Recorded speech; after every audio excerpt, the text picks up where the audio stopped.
वकील बनने या कोई भी आपका जो गोल है वहां तक आप पहुंचने का काम करते हैं। तो जो युवाओं का एक काम होना चाहिए समाज के निर्माण में, देश के पुनर्निर्माण में, वह स्वामी विवेकानंद ने उस समय ही बता दिया था। और जबकि आपको ध्यान होना चाहिए 19वीं शताब्दी के मध्य में क्या क्या चीजें चल रही थी। आप प्रतियोगिता परीक्षाओं की तैयारी करने वाले विद्यार्थी हैं, निश्चित रूप से आप जानते हो कि समाज सुधार कार्यक्रम चल रहे थे। चाहे ब्रह्म समाज की स्थापना हो, आर्य समाज की स्थापना हो, ईश्वरचंद्र विद्यासागर की बात हो, गोपाल कृष्ण गोखले हो, दयानंद सरस्वती हो, राजा राम मोहन राय हो, सब का सब 19वीं शताब्दी में समाज सुधार कैसे हो उसके लिए काम कर रहे थे। और उसके साथ साथ भारत गुलामी की जंजीर में भी बंधा हुआ था। और वह जो गुलामी का जंजीर था वह कोई 50-60 साल का नहीं था, बल्कि हजारों साल का था। आप अगर इतिहास पढ़ेंगे तो 8वीं शताब्दी के बाद से ही विभिन्न तरीके के आक्रमणताओं ने यहाँ पर आया, आक्रमण किया और वह भारत लगातार गुलाम बना रहा, जो कि राजनैतिक तरीके से स्वतंत्र भारत 1947 में तो हो गया, लेकिन फिर भी बहुत सारी ऐसी कमियां रही, बहुत सारी ऐसी बातें रही, जिसके कारण से कहा जाता है कि आज भी हम लोग गुलामी मानसिकता में जी रहे हैं, हम लोग कॉलोनियल माइंडसेट से अभी भी गुजर रहे हैं। और उसमें से एक शिक्षा प्रणाली भी है। शिक्षा प्रणाली बहुत अच्छे तरीके से सुधार तो हुआ है बहुत सारी चीजों का, लेकिन पूर्ण रूप से अभी भी वह सुधार नहीं हो पाया है, जो कि मैकाले शिक्षा पत्रियों ने 1854 में जो ब्रिटिश शासनकाल में जिसकी शुरुआत हुई थी, उसके कई सारे अभी भी चीजें चल रही है। तो विवेकानंद ने इन सब बातों पे जोर दिया था कि वैज्ञानिकता आवश्यक है, वैज्ञानिक तो हमें बनना ही है। एक सोच में साइंटिफिक टेम्परामेंट सब में होना चाहिए, लेकिन वो साइंटिफिक टेम्परामेंट तभी ज्यादा अच्छे से काम करेगा जब उसमें आध्यात्मिकता और रिलीजियस का पुट हो, मतलब स्पिरिचुअलिटी को उन्होंने बहुत ही ज्यादा जोर दिया। और भारत को माना जाता है कि सांस्कृतिक रूप से, परंपरागत रूप से यह बहुत ही एक मजबूत देश रहा है, बहुत एक मजबूत राष्ट्र रहा है। और राष्ट्र की परिकल्पना की जब आप बात करेंगे तो स्वामी विवेकानंद का परिकल्पना केवल राष्ट्र जो है वह एक भारत का भूखंड तक ही सीमित नहीं था, और राष्ट्र था सांस्कृतिक राष्ट्रवाद, जो कि अखंड भारत की अगर आप परिकल्पना करेंगे, सुने होंगे तो जो कि ईरान से शुरू होकर बर्मा तक जाता था और कई तरीके के कई भूभागों में उसका विस्तार था, वह कालांतर में टूटते चला गया और आज एक जो भूखंड हमारा बचा है वो भारत राजनैतिक रूप से स्वतंत्र हुआ है। तो बहुत सारी चीजें करने की आवश्यकता है, और इसलिए विवेकानंद जितने साइंटिफिक थे उतने ही वो आध्यात्मिकता के भी गुरु और उनका आइडल माना जाता है। और साइंटिफिक तरीके के बारे में अगर उदाहरण दूं तो आप जमशेदजी टाटा का नाम सुने होंगे। जमशेदजी टाटा को उन्होंने एक सिर्फ सलाह दिया था कि भारत में इस तरीके के वैज्ञानिक सोच को उभारने के लिए कुछ संस्थानों की जरूरत है। और जमशेदजी टाटा ने केवल उनके सलाह पर इंडियन इंस्टीट्यूट ऑफ साइंस की स्थापना कर दी, जो आज बेंगलोर में है। और आपको पता होना चाहिए कि भारत का वह नंबर 1 इंस्टीट्यूट आज भी काम कर रहा है। आईआईटी से भी ज्यादा बहुत अच्छे रिसर्च जो है वो इंडियन इंस्टीट्यूट ऑफ साइंस में होता है। जितने भी आप टॉप रैंकिंग देखेंगे वर्ल्ड में, तो चाहे यूएस रैंकिंग हो, चाहे टाइम्स वर्ल्ड रैंकिंग हो, सब में टॉप 200 में हमेशा से आते रहा है जो इंडियन इंस्टीट्यूट ऑफ साइंस है। तो उस समय 1900 के दरमियान वह उनकी सोच थी कि भारत को आगे बढ़ाना है तो आध्यात्मिकता के साथ साथ उसमें वैज्ञानिकता का भी समावेश होना चाहिए। और 9/11 का तो आप लोग को ध्यान होगा ही कि किस तरीके से जो 11 सितंबर का उनका अभिभाषण शिकागो में हुआ था। और शिकागो में जो अभिभाषण देकर भारत की जो सनातन परंपरा है उसको उन्होंने किस तरीके से विश्व के सामने पटल पर रखा था और बहुत जोरदार तरीके से रखा था। इसलिए माना भी जाता है कि एक अम्बासडर के रूप में भारत के रिलीजन को, भारत के कल्चर को, भारत के स्पिरिचुअलिटी को उन्होंने विश्व में किस तरीके से स्थापित किया था।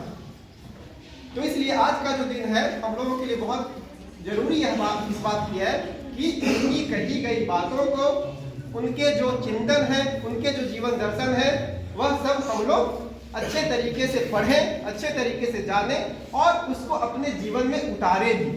केवल जयंती मना लेना हमारा उद्देश्य नहीं होना चाहिए कि 12 जनवरी है तो बस जयंती मना दिए, 4 जुलाई है तो पुण्यतिथि मना दिए, नहीं, बल्कि साल भर जब भी हमें मौका मिले तो उनके चिंतन को पढ़ें और जो हमारे लिए उपयोगी हो सकता है उसको हम अपने दिनचर्या में शामिल करें। और कैसे हमारा समाज बेहतर हो, कैसे हमारा देश संगठित बने, कैसे मजबूत बने, उसके लिए लगातार प्रयास हम लोगों को करते रहना है। तो आज के इस संगोष्ठी में जो अखिल भारतीय विद्यार्थी परिषद की तरफ से किया गया है। बहुत बहुत धन्यवाद के पात्र हैं जितने भी अखिल भारतीय विद्यार्थी परिषद के वॉलंटियर्स हैं, कार्यकर्ता हैं, सभी को बहुत बहुत धन्यवाद। और स्वामी विवेकानंद को नमन करते हुए मैं अपना वक्तव्य समाप्त करता हूँ।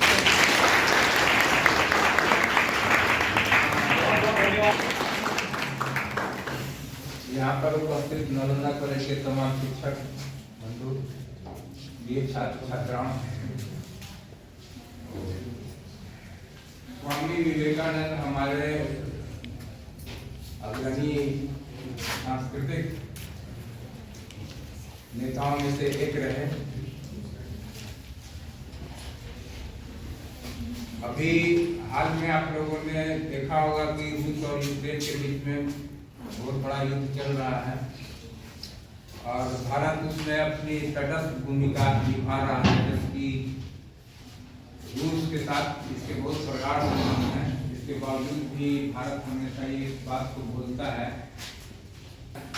और एक सांस्कृतिक पुनर्जागरण की व्यवस्था की गई, जिसमें हम लोगों ने देखा कि किस ढंग से स्वामी विवेकानंद, राजा राम मोहन राय और भी बहुत सारे लोगों ने ये बताने का प्रयास पूरी दुनिया को किया कि जो गुरु होने की क्षमता है, दुनिया का मार्ग दिखाने की जो क्षमता है, वो अभी भी हमें है और हम कभी लाचार नहीं रहे हैं। हमारी धार्मिक परंपरा चाहे जो भी हो वो बहुत विकसित रही है।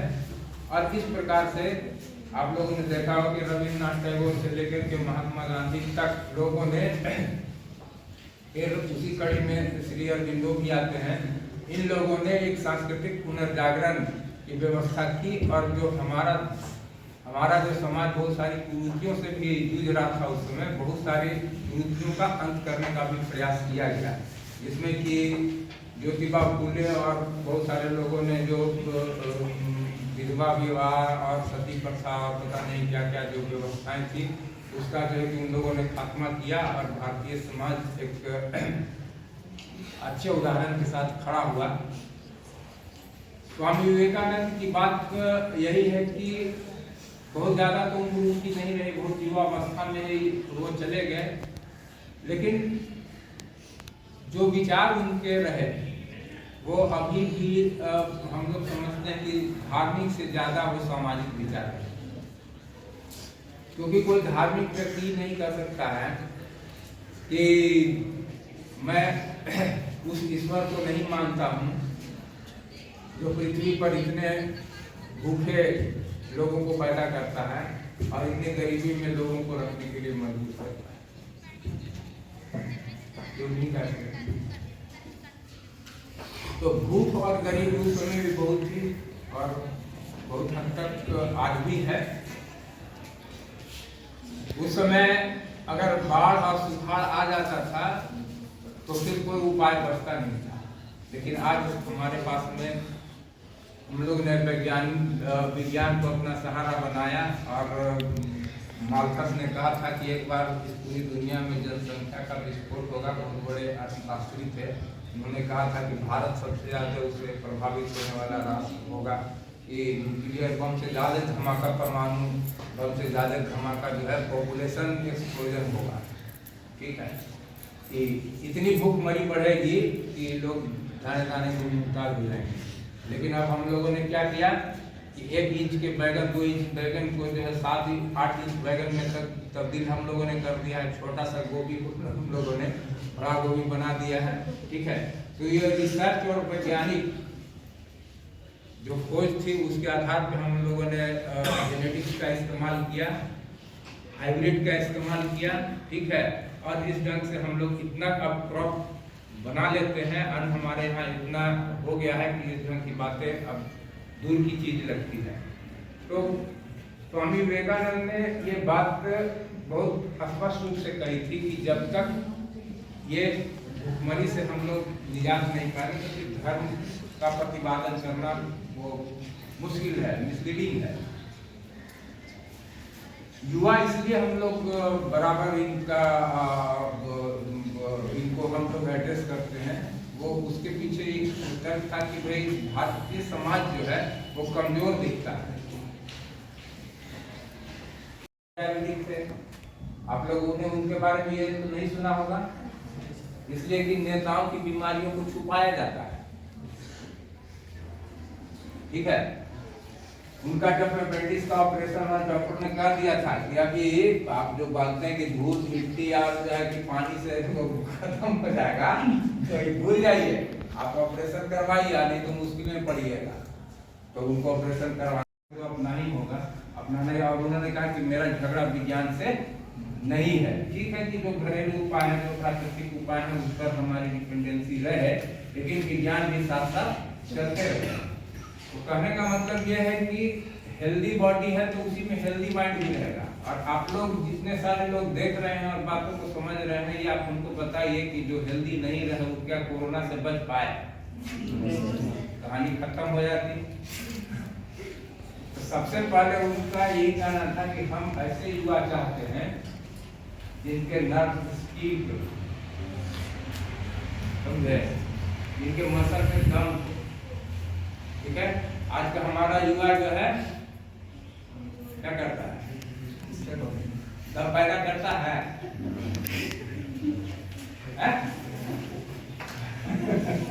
अगर दम ही नहीं पैदा करेंगे हम लोग तो फिर इसका नाम लेने से कोई फायदा है नहीं। बात समझ में आए? हाँ, एक हेल्दी बॉडी का रहना। अब आप सोच लीजिए कि भारत, नरेंद्र मोदी कहते हैं कि ये इतने करोड़ का जो है देश हमारा है, मैंने क्या लूले लंगड़े कमजोरों का देश है? इससे उनका मतलब ये तो नहीं निकलता है। मतलब ये निकलता है कि हम इतने करोड़ के लोग हैं जो सशक्त हैं, भाषण वो देते हैं, आवश्यक क्या बात समझिए। कहने का मतलब ये है कि आप शरीर से भी स्वस्थ रहिए, ठीक है, ताकि बीमारी आप तक भटके नहीं, ठीक है, ताकि आप कोई निर्णय ले पाने में समर्थ रहिए, ताकि जो चुनौतियां समाज पैदा करता है या देश पैदा करता है, ठीक है, उन सारी चुनौतियों से निपटिए। एक कमजोर देश के लोग होने से कहीं कोई, आपने देखा कि अमेरिका ने अफगानिस्तान को एक से लेटेस्ट वेपन दिए, अभी भी है। तालिबान ने अमेरिकन हेलीकॉप्टर के पंखा पे क्या झूला झूलते रहता है, उसको अकल नहीं है। अफगानिस्तान के लोगों ने सरेंडर कर दिया, क्यों कर दिया? उनके पास बहुत सारे आर्म्स थे। कमजोरी, अफगानी दिखने में तो इसको पिटा लगेगा, करेगा नहीं था। क्लियर? आज दुनिया हमको बलवान क्यों मानती है? आज हम चाइना के साथ भी खड़े हो जाते हैं, आज बाकी दूसरे देशों के साथ भी हम खड़े रहते हैं, एकदम आंख से आंख मिलाकर। वजह क्या है? तो वैज्ञानिक उपलब्धि हमारी, हम लेटेस्ट जीवन रखते हैं, हमारे जवान तगड़े हैं, ठीक है।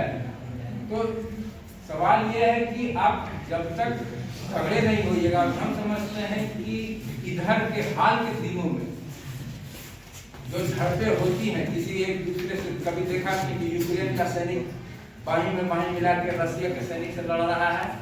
नहीं लड़ता है, ठीक है। अफगानिस्तान की सेना जो है तालिबान के साथ कभी देखा फाइटर खड़ी किया? नहीं किया, लेकिन हमारी सेना कर लेती है। क्यों करती है?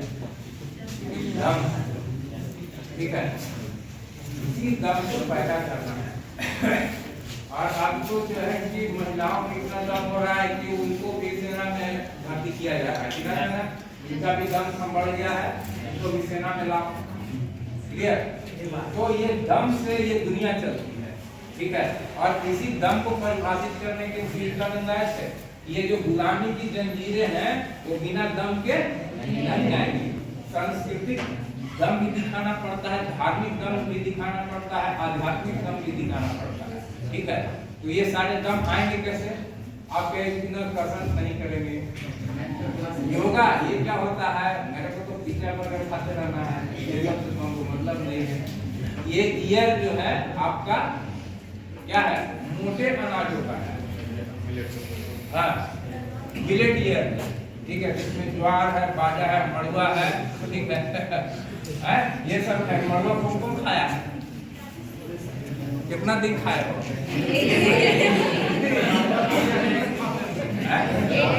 एक दिन खाते हो, ठीक है, हाँ। लेकिन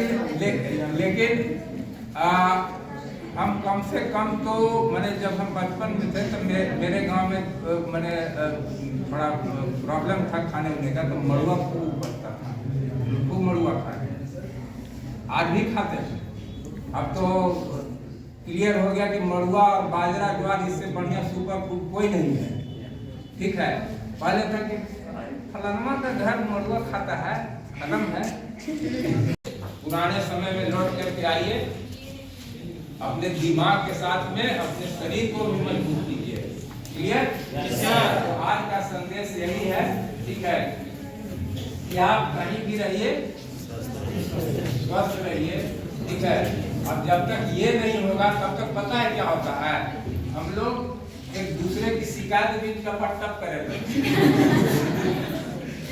एक दूसरे के साथ में जो है ना शैतानियां भी आने लगती, क्योंकि अगर आप हेल्दी आपका बॉडी है ना, तो बहुत सारा जो फिकलनेस माइंड का है वो घट जाता है, फिकल एटीट्यूड को भी समाप्त हो जाता है। इसीलिए आप लोग से यही गुजारिश है, यही प्रार्थना है, ठीक है, कि हर कीमत पर पहले अपना शरीर, अपना दिमाग, ठीक है, और इसके बाद आप देखिए समाज में भी चमत्कार देखने को मिलेगा। तो यही सब शब्दों के साथ है आप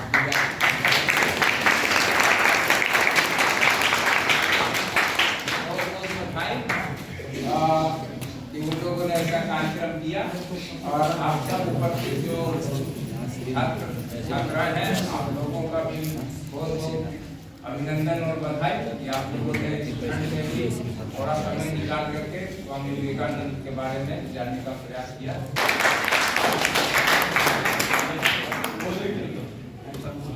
छात्र परिषद नागनाथ बिहार के द्वारा आयोजित स्वामी विवेकानंद जयंती मनाई जा रही है, और इस अवसर पर जो छात्र छात्राएँ हैं उपस्थित हैं, काफ़ी उत्साही दिख रही है। और हमारे भारतीय राज्य पॉलिटिकल साइंस डिपार्टमेंट के जो जी डॉक्टर बीरलाल जी, मैं उसमें ऐड करना चाहता हूँ कि बहुत सारी बातें हो चुकी हैं। भारत जो है अभी विश्व में सर्वाधिक युवाओं वाला देश है, और स्वामी विवेकानंद जी का मानना था कि यहाँ के लोग मतलब कायरों का देश नहीं बल्कि सिंह गर्जना करने वालों का यह देश है।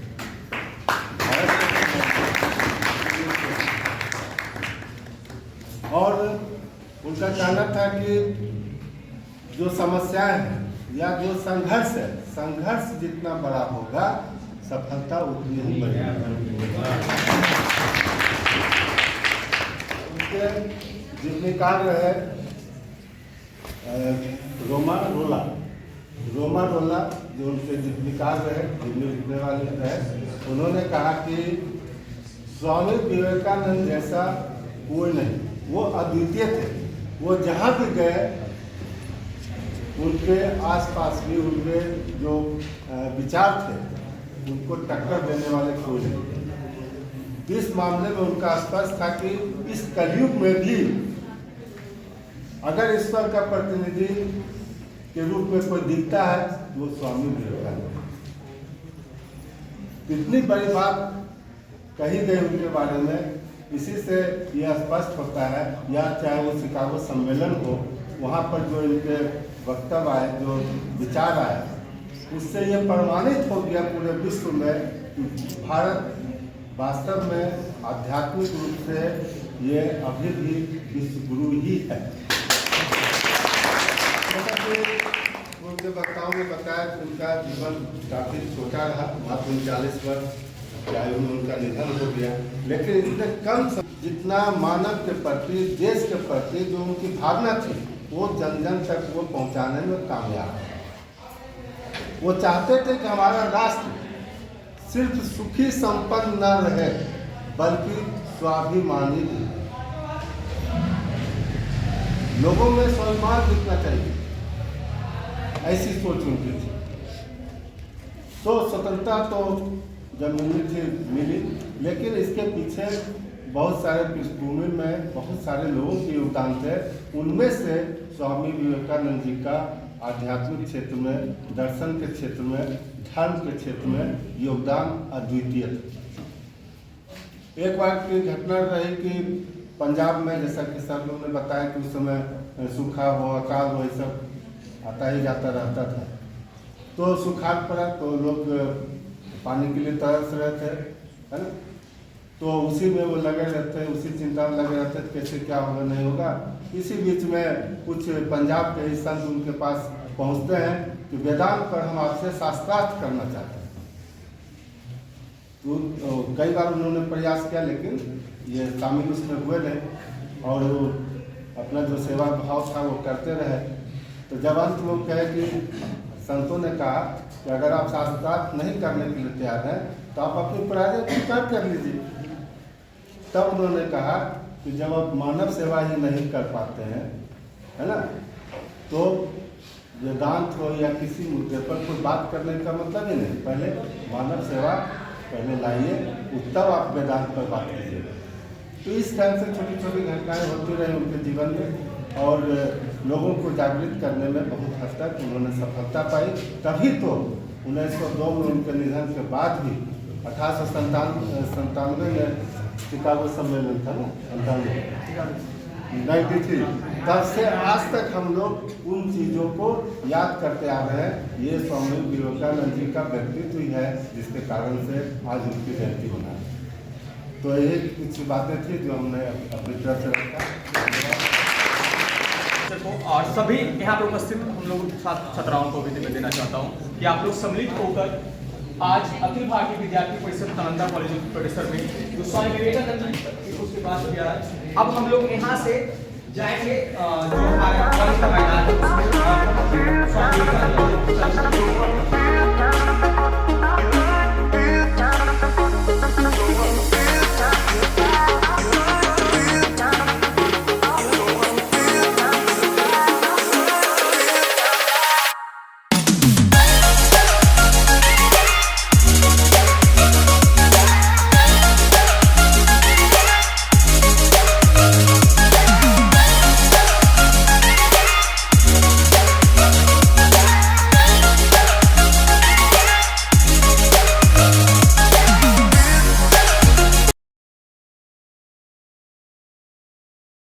युवा दिवस की बहुत बहुत बधाई।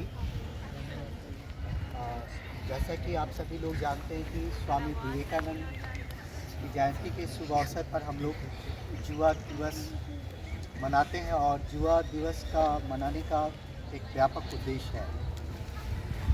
हमारा राष्ट्र दुनिया का सबसे अधिक युवाओं वाला देश है और कहते हैं कि युवा जो है वो किसी राष्ट्र के भविष्य को बदल सकता है, उसको नए रूप में नया रूप दे सकता है।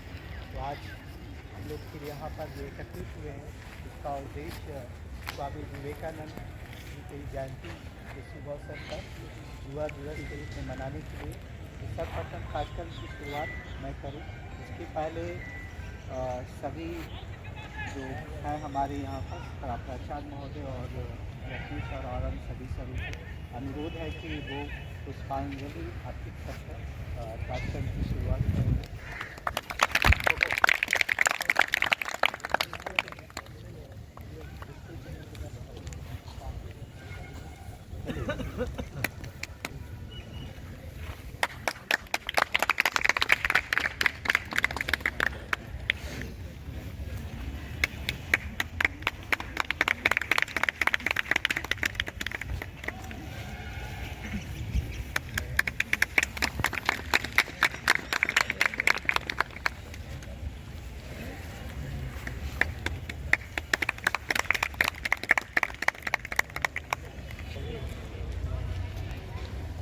मित्रों, स्वामी विवेकानंद का कहना था उत्तिष्ठ जागृत वरानी बोध्यात उठो जागो और तब तक लगे रहो जब तक अपने लक्ष्य को प्राप्त नहीं कर सकते। आज हमारे देश के सामने अनेक चुनौतियां भी हैं और इनका जो संदर्भ था और आप सभी लोग जानते हैं कि बहुत कम ही उम्र में गुजर गए थे और 1893 का इनका शिकागो का जो धर्म महासम्मेलन भी था, उन्होंने जो अपना भाषण दिया था वो ऐतिहासिक भाषण था।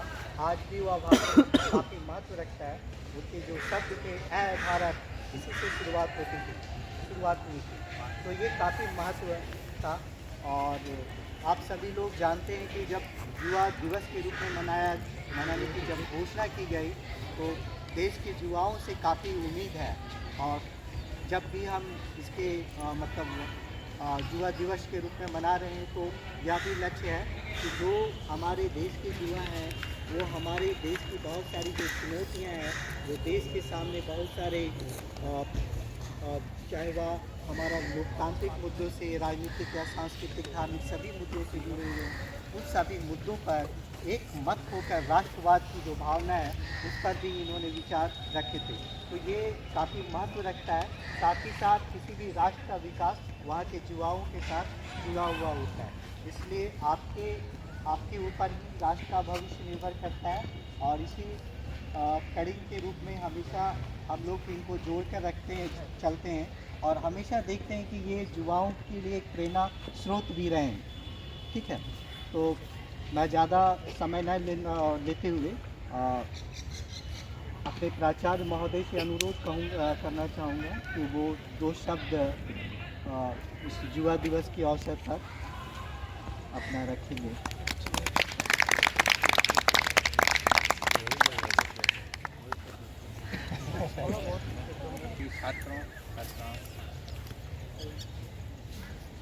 अभी हम लोग चर्चा कर चुके हैं विवेकानंद जी के बारे में।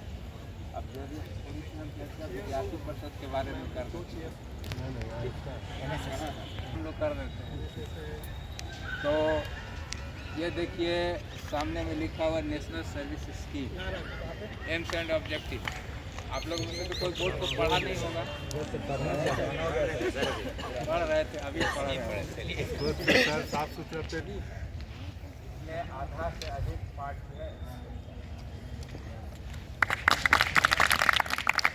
लोगों ने जो भी पेड़ लगाए हैं आज तो बहुतों में विफल किया गया है। प्लांटेशन में तरफ में विद्यार्थी परिषद के लोग मिल जाते थे, साथ में और दूसरे संगठन के लोग थे। तो ये हरा भरा जो कैंपस है उसके पीछे यहाँ के छात्रों, शिक्षकों, कर्मचारियों सबका योगदान रहा है। तो और NSS की एक और भी खूबसूरती ये रही कि बहुत सारे छात्र या छात्राएँ एक दूसरे से अनून रखते हैं। उनको पता ही नहीं चलता है कि मेरा मित्र कौन है, हम इससे आगे क्या बात करें। तो एक प्लेटफॉर्म है जो NSS आप लोग को देता है कि आप लोग कुछ दिन तक साथ में रहिए और एक दूसरे को समझने का प्रयास।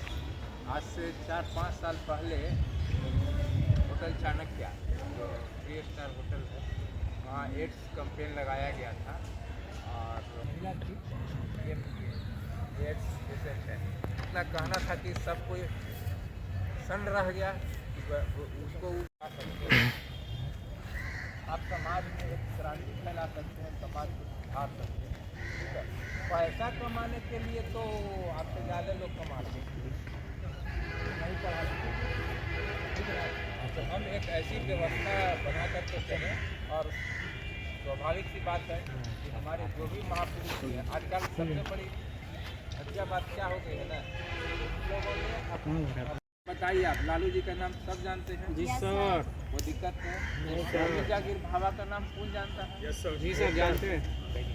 जानते हो, लेकिन बाकी समाज में वो लोग तो जानते हैं जी, तो बोले कि ना मुखिया जी के नाम जाना है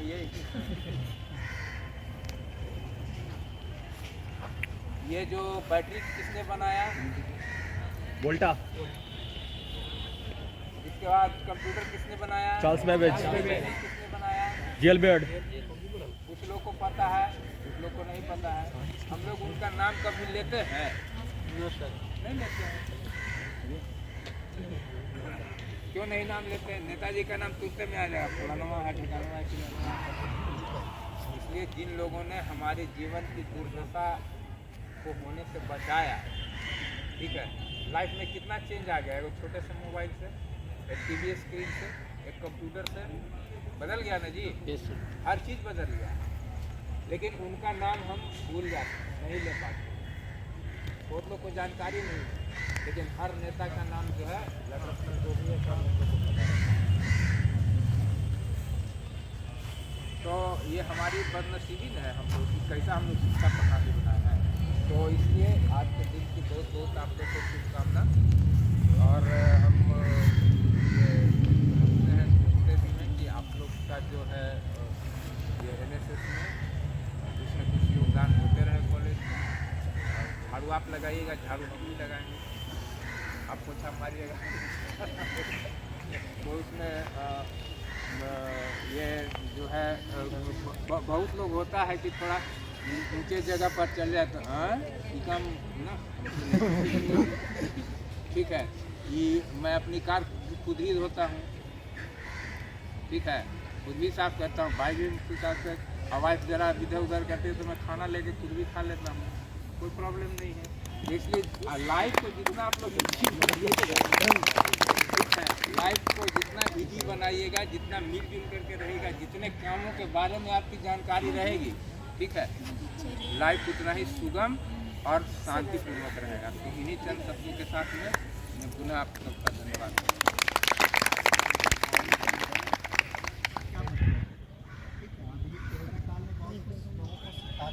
और बता दिया क्या मॉडर्नाइजेशन है, क्या वेस्टर्नाइजेशन है और क्या कल्चरलाइजेशन है। फिर हम पुनः प्रकृति की ओर लौटने की ओर।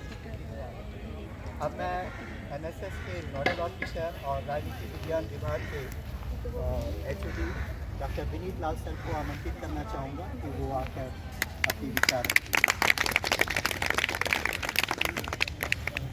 स्वामी विवेकानंद को नमन करते हुए मैं बहुत संक्षेप में 2-3 बातें भी बताना चाहता हूं, क्योंकि विवेकानंद के बारे में आप सभी बहुत देर से सुन रहे हैं और बहुत सारी चीज़ों के बारे में जानकारी हो गई होगी।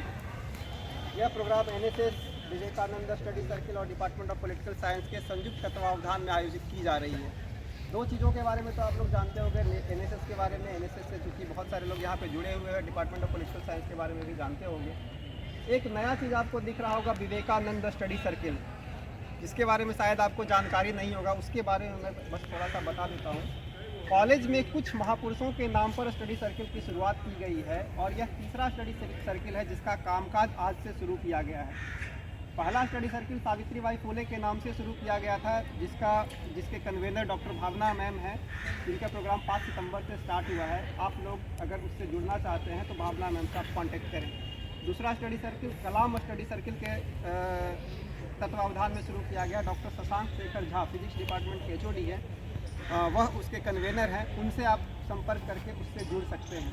और तीसरा study circle Vivekananda study circle है, जो आज विवेकानंद जयंती के अवसर पर इसकी शुरुआत की गई है। इसके कन्वेनर मैं हूँ। तो विवेकानंद से जुड़ी हुई बातों में आपका इंटरेस्ट है और आप आगे उसके बारे में पढ़ना चाहते हैं, बताना चाहते हैं, विमर्श करना चाहते हैं, समाज में योगदान करना चाहते हैं, तो इस सर्किल से आप जुड़ें और छोटे छोटे समूह में बैठकर इस पर हम लोग लगातार चर्चा करते रहें। इसका ये उद्देश्य है। बाकी और 3 स्टडी सर्किल, एक गांधी स्टडी सर्किल है, एक चंद्रगुप्ता स्टडी सर्किल है और एक अम्बेडकर स्टडी सर्किल है। यह तीनों भी इस कॉलेज में चल रहा है। जल्दी उसके प्रोग्राम्स आपको देखने को मिलेगा कॉलेज में। तो उद्देश्य यह है कि केवल क्लासरूम टीचिंग तक ही आपको सीमित नहीं रखा जाए, बल्कि जो सीखने और सिखाने की जो परंपरा है भारत का, इसमें हम लोग लगातार योगदान करते रहें। और आपसे भी यह अपेक्षा है कि केवल क्लासरूम में आकर बैठकर ही हम सीखें नहीं, बल्कि जहाँ से भी हमें ज्ञान की प्राप्ति हो, अलग अलग माध्यमों से, वहाँ से हम लोग ज्ञान की प्राप्ति करें। और इसलिए आज का प्रोग्राम विशेष तौर पे खुले आसमान में हम लोग कर रहे हैं, क्योंकि आप लोग हमेशा देखते हो जो प्रोग्राम में सेमिनार हॉल होता है, मंच होता है, माइक होता है और डिफरेंट टाइप के एकदम फॉर्मल चीज़ें होती है।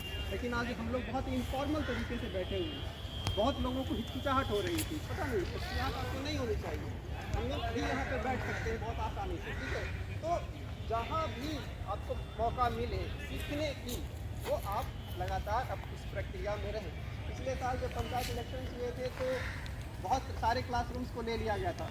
बहुत सारे डिपार्टमेंट्स ने अपने क्लासेस को लगातार जारी रखा।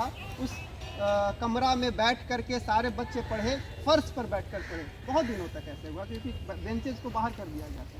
तो सीखने की परंपरा अगर आपकी होगी, सीखने की प्रवृत्ति होगी, जिज्ञासा होगी, तो आपके पास वो माहौल रहे, वो माहौल नहीं रहे, उससे बहुत विचलित होने की आवश्यकता नहीं है। तो विवेकानंद के बारे में और बहुत सारे लोग यहाँ पर बताएंगे। आप में से भी अगर किसी की इच्छा हो विवेकानंद के बारे में बताने की, आज के दौर के बारे में बताने की, तो यहाँ पर आकर आप बता सकते हैं। बहुत बहुत धन्यवाद। स्वामी विवेकानंद का जन्म 12 जनवरी 1863 को हुआ था और उनको सबसे अच्छी तरह से याद किया जाता है जब वो 1893 में शिकागो धर्म सम्मेलन में भारत को बारे में बताए थे कि यहाँ का धर्म क्या है नहीं है, और उनका मृत्यु 1902 में हुआ। तो मेरे सीनियर एंड जूनियर, मैं सभी को यहाँ पे हार्दिक अभिनंदन करता हूँ। मैं आज स्वामी विवेकानंद जी से रिलेटेड कुछ कहानी बताने जा रहा हूँ। स्वामी विवेकानंद एक ऐसे विद्यार्थी जो थे जो अपने साथियों को धर्म, शिक्षा और संस्कृति के बारे में बताए। एक दिन का बात है, उनके जो गुरु थे, हमारे भी गुरु हैं वहीं रामकृष्ण परमहंस जी जो गुरु थे, वो उनका तबीयत खराब था। तो क्या हुआ कि उनके मुंह से भी ब्लड आता था। तो उसका जो साफ सुथरा सफाई का काम वो विवेकानंद जी करते थे। तो उसके कुछ लोग जो थे साथी थे, वे घृणा करते थे, ऐसे नहीं करना चाहिए, खराब चीज़ है। तो विवेकानंद जी ऐसे विद्यार्थी बन के दिखाए, उस रक्त को एक दिन पी गए और पी कर अपने अंदर का जो मतलब अस्तित्व था उनका अपने साथियों के बीच प्रकट किए और अपने विद्यार्थी को ये समझाने का प्रयास किया कि गुरु सिर्फ गुरु पढ़ने के लिए नहीं, उनसे कुछ आध्यात्मिक और आंतरिक ज्ञान भी लेना। और हमारे सौभाग्य की बात है कि हम आज ऐसे जो गुरु हैं उनके प्रांगण में बैठे हुए हैं। मैं इनसे भी कुछ सीखने का आशा करता हूँ, सीखूंगा। धन्यवाद। कि जब ये जापान में थे तो बस की यात्रा बस पे जा रहे थे, तो वहाँ की एक नागरिक था जो बस का जो कपड़ा होता है वो फटा हुआ था, तो वो सी रहे थे। तो इन्होंने उनसे पूछा कि आप कौन हैं, बस के कंडक्टर हैं या ड्राइवर हैं या कोई हैं? तो वो कहें कि नहीं, हम जापान इस देश के नागरिक हैं। तो विवेकानंद जी कहा कि ऐसा क्यों कर रहे हैं, देश में तो ढेर नागरिक होते हैं, आप आके सी रहे हैं, आपको कोई पैसा भी नहीं देगा, यहाँ भी इस सेवा से जुड़े हुए भी नहीं। तो ये कहे कि देखिए, जुड़े रहें या नहीं, हम इस देश के नागरिक हैं। तो ये फटा हुआ संसाधन है, कपड़ा जो फटा हुआ है, इसको सी देने से हमारे देश के संसाधन ज़्यादा दिनों तक इसका हम उपयोग कर सकते हैं। तो उन्होंने इस घटना को देखकर बहुत प्रभावित हुए थे और ये कहे थे कि आपका देश जो जापान है इतना विकसित क्यों है। आपके देश में आप जानते हैं कि जापान पर 2 बार परमाणु हमला भी हो गया, फिर भी आज विश्व में सबसे ज़्यादा विकसित देशों में। तो इन्होंने कहा कि आपका देश बहुत प्रगति करेगा। एक भारत है, भारत का जो दर्शन है सबसे प्राचीन है। जब पाश्चात्य दर्शन की उत्पत्ति हो रही थी उससे 1000-1500 साल पहले भारत में वेद लिखा चुका था। और इतनी हमारी गौरवशाली इतिहास है कि पूरे विश्व में उसकी तुलना किसी भी देश के इतिहास से नहीं किया जा सकता। लेकिन आज विडम्बना है कि हम लोग इतना गौरवशाली परंपरा को हम लोग धीरे धीरे खत्म करते जा रहे हैं। हम लोग आधुनिकता का बहाना करके हम अपने देश की संस्कृति को बर्बाद कर रहे हैं। जो हमारी प्राचीन संस्कृतियाँ थी उनको इन्होंने बहुत प्रयास किया था। छोटे से जीवन काल में इनको हिंदू धर्म के प्रणेता या सबसे महान विचारक में भी इनको गिना जाता है, क्योंकि इन्होंने, कुछ लोग होते हैं कि अपने धर्म को वैसे ही मान लेते हैं, जो बुराई से हित होता है उसको भी मान लेते हैं। पर इन्होंने हिंदू धर्म में जो बुराई प्रचलन में था उस समय, हिंदू धर्म में कई कृतियाँ थी, महान होते हुए भी उनमें बहुत सारी कृतियाँ थी, जिसमें से इन्होंने बहुत सारे को खंडन किया और उसको नए मानने के लिए किया और एक नई विचारधारा दी। तो हम उस घटना का वर्णन या चर्चा इसलिए किए कि हम लोग अपने विद्यालय में, अपने घर में, अपने समाज में कुछ चीज़ गलत हो रहा है या कुछ संसाधन नष्ट हो रहे हैं, तो जहाँ तक हो सके हम उसको बचाएं। जहाँ तक हो सके हम उसका लंबे समय तक कैसे उस संसाधन को यूज कर सकें, उस घटना से हमको सीख मिलती है कि ऐसा नहीं कि हम नहीं उस चीज़ से नहीं जुड़े हुए हैं तो हम उसको छोड़ दें, बर्बाद होते हैं। ऐसा एक कहावत है कि जो भी संसाधन है हमारे आसपास वह बेकार नहीं है। और इसका एक उदाहरण दिए थे कि एक जो घड़ी खराब होता है, जो खराब घड़ी है वो 24 घंटा में 2 बार सही समय बताता है। खराब घड़ी भी एक बार रात में सही समय बतावेगा, एक बार दिन में। इसलिए हम लोग खराब ना ऐसा सोचना है, हम उसको लंबे समय तक यूज कर सकें, इसलिए उसको बचा के रखना है। हम लोग सब विद्यार्थी हैं और अपने स्कूल की संसाधन को और अच्छे से पढ़ें, मन से सबको।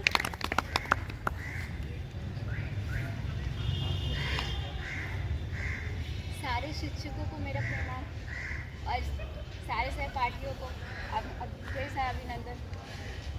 खुश हूँ मुझे मौका मिला यहाँ पे बोलने के लिए। मैं इससे जुड़ी हुई भी नहीं हूँ, पर फिर भी अब यहाँ पे उपस्थित होने का मौका मिला और सबकी बातें सुनने जानने के लिए बहुत सीख मिलती है इससे हम लोग को। अब क्योंकि आज युवा दिवस है और उसी पर हम लोग चर्चा कर रहे हैं, तो थोड़ा बहुत इस बारे में ये बोलना चाहूँगी।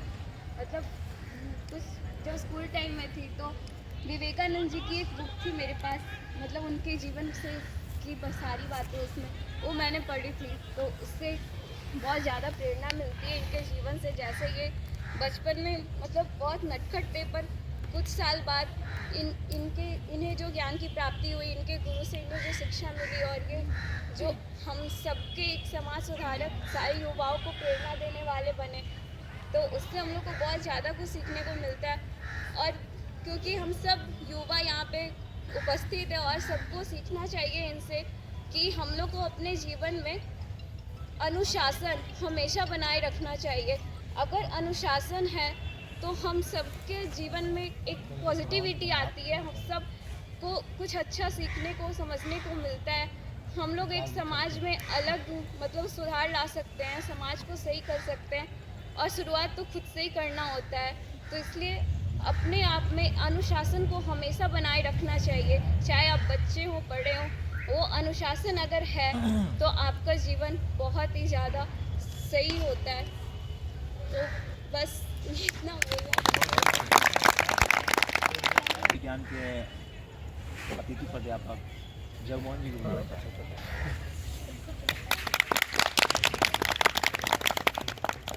बहुत बहुत धन्यवाद इकबाल सर का।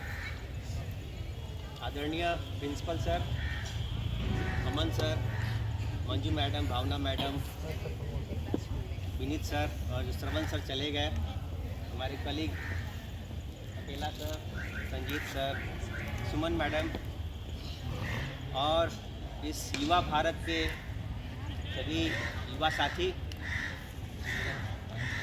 आप सब अभी दूसरे सत्र में संभवतः एकत्रित हुए हैं।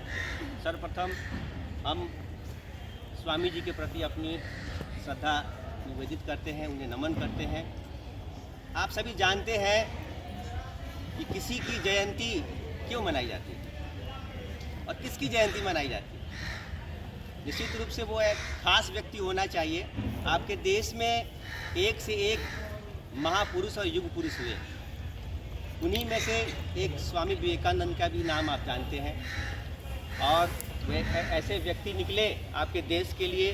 बहुत सारी बातें एग्जाम्पल मैं नहीं देना चाहूँगा कि उनकी जयंती को हम युवा दिवस के रूप में मना रहे हैं।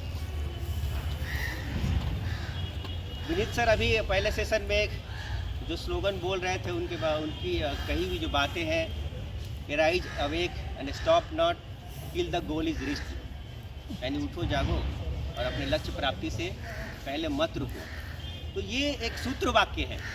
इसका मतलब ये नहीं है कि हमको बिहार का सीएम बनना है तो नीतीश कुमार जी के चेयर को जाग पर हम बैठ जाएं। इसका मतलब ये नहीं। इसके पीछे कई बातें हैं, उस पर हम लोग बात करना चाहेंगे। इसके पीछे ये बात है, अगर हमको प्रिंसिपल साहब का चेयर चाहिए तो उसके पीछे जो एसेंशियल क्राइटेरिया है, जो आपकी मेहनत जो होनी चाहिए, उसके लिए आपका जो प्रयास होना चाहिए, आपके में जो क्वालिफिकेशंस होने चाहिए, उस पर ध्यान देने की ज़रूरत है। अगर आपको देश का प्रधानमंत्री बनना है, आईएएस बनना है, आईपीएस बनना है, तो उसके बीच की जो प्रोसेस है उसको फुलफिल कीजिए, तब आप वो बन सकते हैं। लेकिन कोई ज़रूरी नहीं है। आप अपने जीवन को यूँ कहें कि मोक्ष के लिए या अपने जीवन को सही मायने में जीने के लिए, विवेकानंद जी कोई तो IAS IPS नहीं थे। आप किसी भी रूप में आप अपने देश को, अपने राष्ट्र को, अपने सोसाइटी को अपना बेस्ट दे सकते हैं। यही काम स्वामी जी ने किया।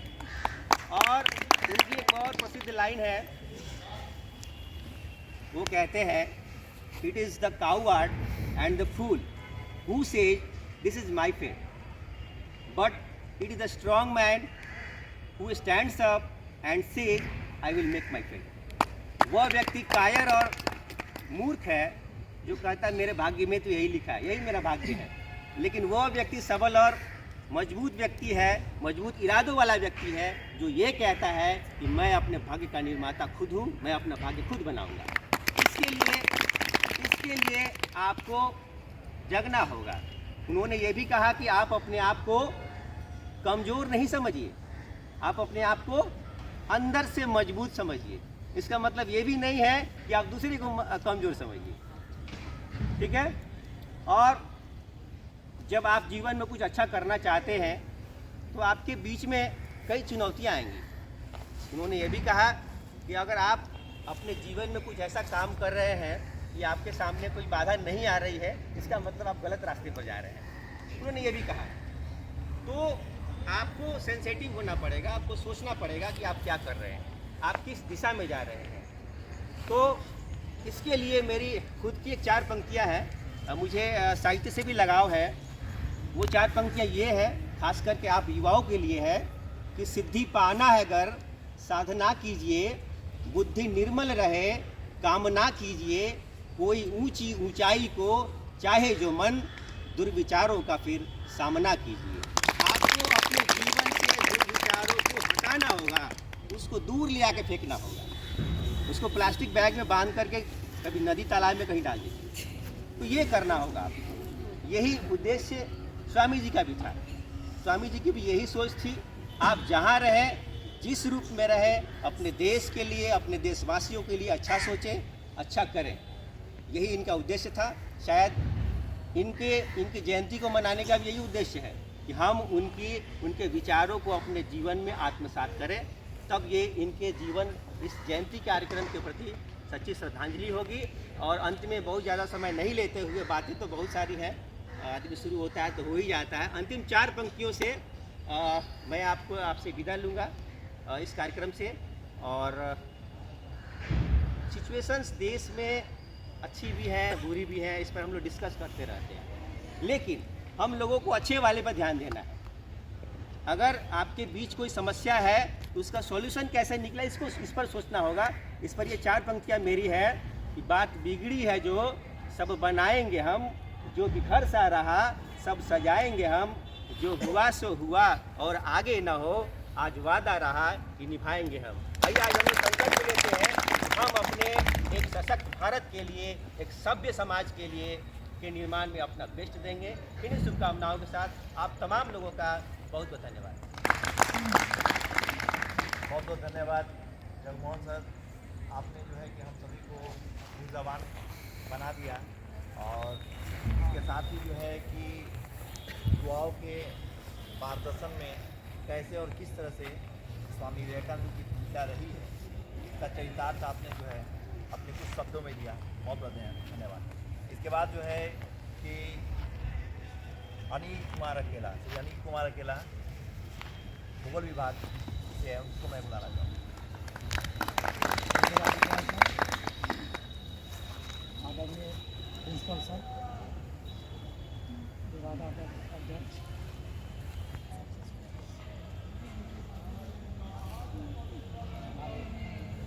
प्रिय सर, सर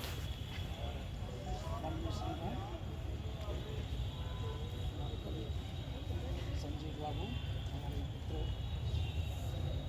जगमोहन सर, आप सभी का धन्यवाद।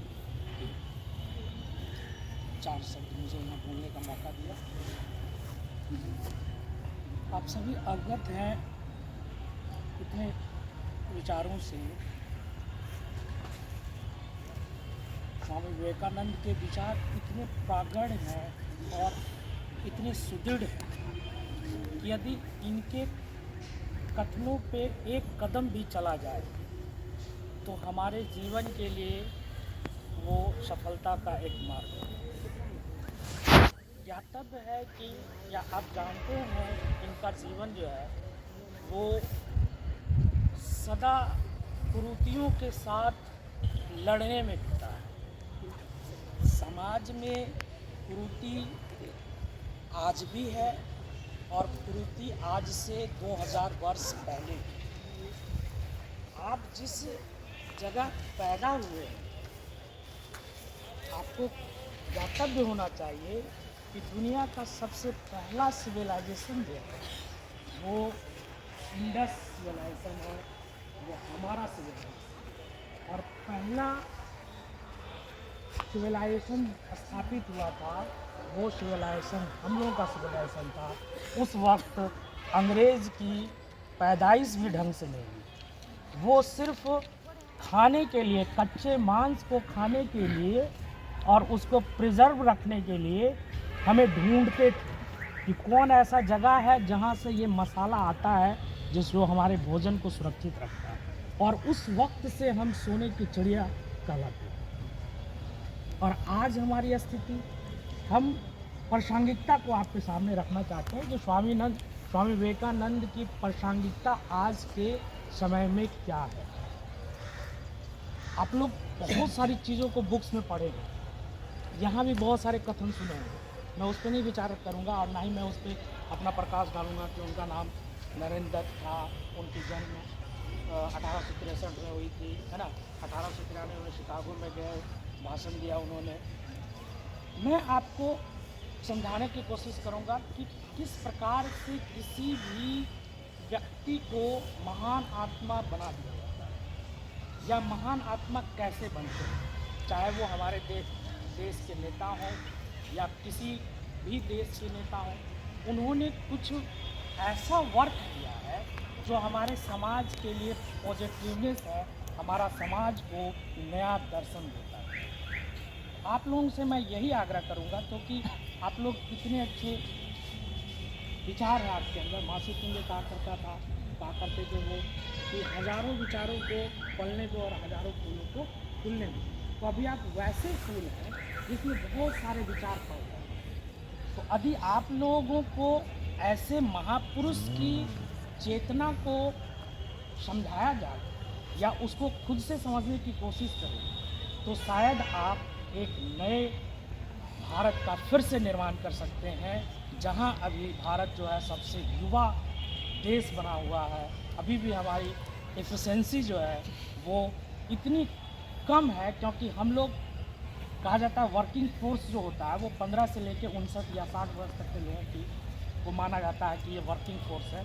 अगर इसको हम लोग संजो के चलें तो हम अभी भी अपना इतिहास फिर से जो हमारे वेदों में रचा गया था इतिहास, उसको लौटा सकते हैं। क्योंकि हमारे पास जो है वो क्या है, स्ट्रक्चरल प्रॉब्लम्स है। आप जो बनना चाहते हैं आपको बनने नहीं दिया जा रहा। आप जो काम करना चाहते हैं स्वेच्छा से वो करने नहीं दिया जा रहा। तो उसमें आपका कोई प्रॉब्लम्स नहीं है, आपकी किसी भी प्रकार की वो कंट्रीब्यूशन उसमें नहीं है कि आपको बनने नहीं दिया जा रहा। हमारा सिस्टम इस तरह से संगठित है या इस तरह से तैयार है कि हम जो बनना चाहते हैं बनने नहीं। स्कूल कॉलेजेस की बात करें हम, सर से मैं कहूँगा थोड़ा अन्यथा ना लें चीज़ों को। आपको पीएचडी करने के लिए कहा जाता है, प्रेरित किया जाता है। पीएचडी मेरे हिसाब से यहाँ पीएचडी किया नहीं जाता, कराया जाता है। गाइड जो कहेंगे वही कीजिए। गाइड अगर कहेंगे कि नहीं आपको 10 लाइन लिखना है तो 10 लाइन लिखो। ऐसा क्यों किया गया? या और जगह देखेंगे, दूसरे जगह वहाँ क्या होता है कॉलेजेस में कि किसी से थीसिस लिखवा दिया जाता है। तो नहीं, तो फिर हमारे अंदर जो एवोल्यूशन है वो कहाँ हो पा रहा है, नए चीज़ें कहाँ आ रही। या छोटे छोटे घर में हम लोग क्या देखते हैं कि हमारा छोटा भाई या हमारा कोई कलीग कुछ काम करने लगेगा तो उसको आप डांट दीजिएगा। नहीं, वो क्रिएटिविटी है, उसको कभी दबाना ही नहीं चाहिए। किसी बच्चे को अगर आप एक बार डांट देंगे तो डांटने के बाद वो दोबारा उस काम को नहीं करेगा, तो उसको क्रिएटिविटी उसकी खत्म हो गई। जैसा कि सर ने कहा कि एनएसएस के बारे में सर ने उदाहरण भी दिया कि बहुत सारे चीज़ों को हम लोग गए वहाँ कपड़ा रखे ये रखे, ये क्रिएटिविटी है। आप जो काम कर रहे हैं उसको आगे बढ़ाइए। अगर कोई उस पर आपको बाधा पहुंचाता है तो उसको इग्नोर कीजिए और उसको आगे बढ़ाइए। स्वामी विवेकानंद जी का भी यही वक्तव्य था। जब ये पढ़ते थे तो इनको जो है बेलूर मठ जाने के लिए पानी से तैर करके जाना पड़ता था। तो कठिनाई ये भी शुरुआत में ही फेस करते आए हैं, शुरू से करते आए हैं। सामाजिक कुरीतियों को भी इन्होंने बहुत झेला है, लेकिन उसको पार करते हुए आज अपने आप को एक महान आत्मा के रूप में संगठित किया। तो हम जैसे लोग भी जो हाड़ मांस के बने हुए हैं वो सभी लोग अपने आप को स्थापित करते हैं। सिर्फ उनके अंदर एक जज्बा होनी चाहिए कि मुझे ये काम करना है। कहने का तो बात करने का तो मैं दिन भर किया जा सकता है, बट आप लोग भी देख रहे हैं कि चेहरा आप लोगों का एकदम उदास हो गया है। इसी बातों को लेके मैं आज पहली बार मुझे मौका मिला है नालंदा कॉलेज के प्रांगण में कुछ कहने का, क्योंकि समय को लेके बार बार यहाँ पे चर्चाएं हो रही है, तो मैं अपनी चंद पंक्तियों में अपना कुछ कहना चाहूँगा कि जो छात्र कहते हैं, जैसे कि अभी सर बोले कि करना चाहते हैं करने नहीं दिया जाता है, तो इस पे मैं दो पंक्ति कहना चाहता हूँ। करे कोशिश इंसान तो क्या क्या नहीं मिलता, वो उठकर चलकर तो देखे जिसे रास्ता नहीं मिलता। कमी कुछ चाल में होगी, कमी होगी इरादों में, जो कहते हैं हमें कामयाबी का नक्शा नहीं मिलता। मैं एक समय ऐसा था कि आपकी जगह थे और इसी कॉलेज से मैंने ग्रेजुएशन किया था। आज मुझे यहाँ कुछ देने का मौका मिला है, तो हम ज़्यादा अपना समय नहीं लास्ट में पंक्ति कहते हुए, अपनी जमी अपना आकाश पैदा कर, अपने कर्मों से एक नया इतिहास पैदा कर, मांगने से मंजिल नहीं मिलती है मेरे दोस्त, अपने हर कदम में विश्वास पैदा कर। और हम लोग को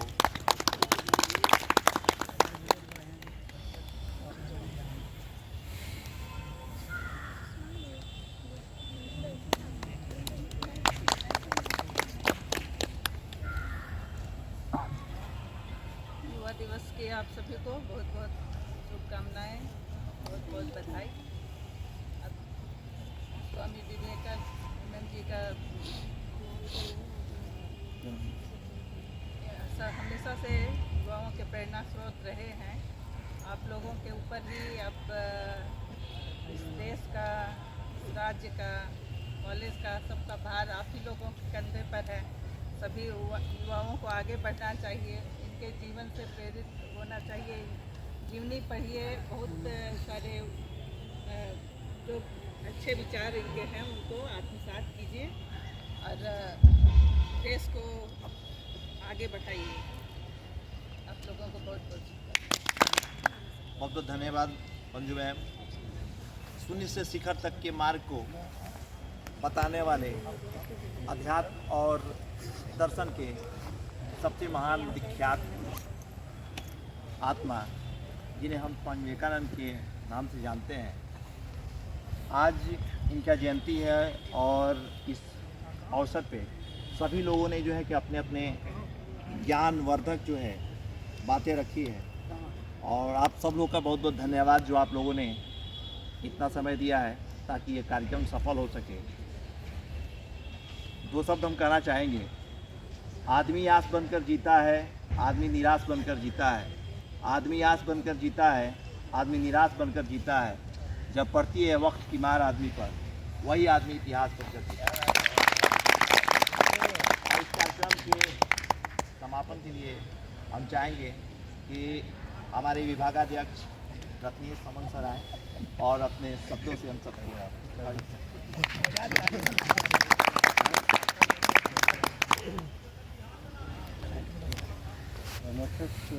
के द्वारा आयोजित नेशनल यूथ डे के अवसर पर स्वामी विवेकानंद की जयंती के अवसर पर यह जो कार्यक्रम आयोजित हुआ, इसमें जिस प्रकार से हमारे कॉलेज के शिक्षकों ने, छात्राओं ने बढ़ चढ़ कर हिस्सा लिया, इसके लिए सबों का बहुत बहुत धन्यवाद है। और इस कार्यक्रम के जरिए हम लोग तो जानते थे कि फलाना जो है ज्योग्राफी के हैं, तो कोई एंशिएंट हिस्ट्री के हैं, कोई हिस्ट्री के हैं, लेकिन आज पहली बार जानने का अवसर मिला वो सभी के सभी जो है शायर भी।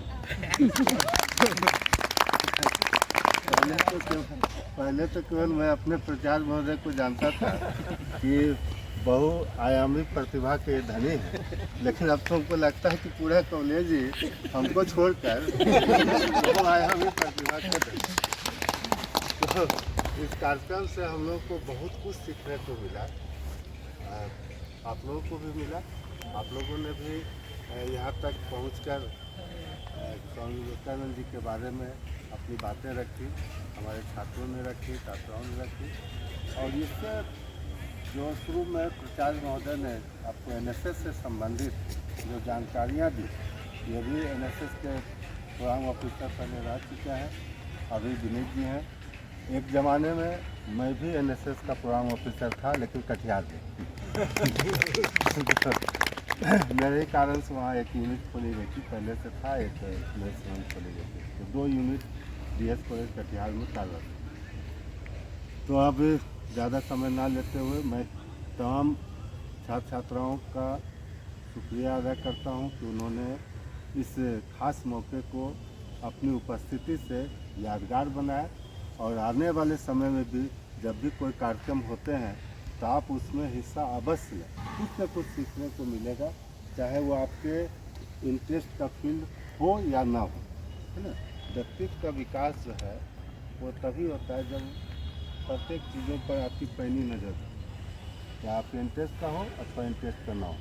तो इसी ढंग से आगे भी सभी लोगों से आग्रह होगा कि शामिल होते रहें कार्यक्रमों में, उसे सफल बनाएं और नालंदा कॉलेज का नाम रोशन करें।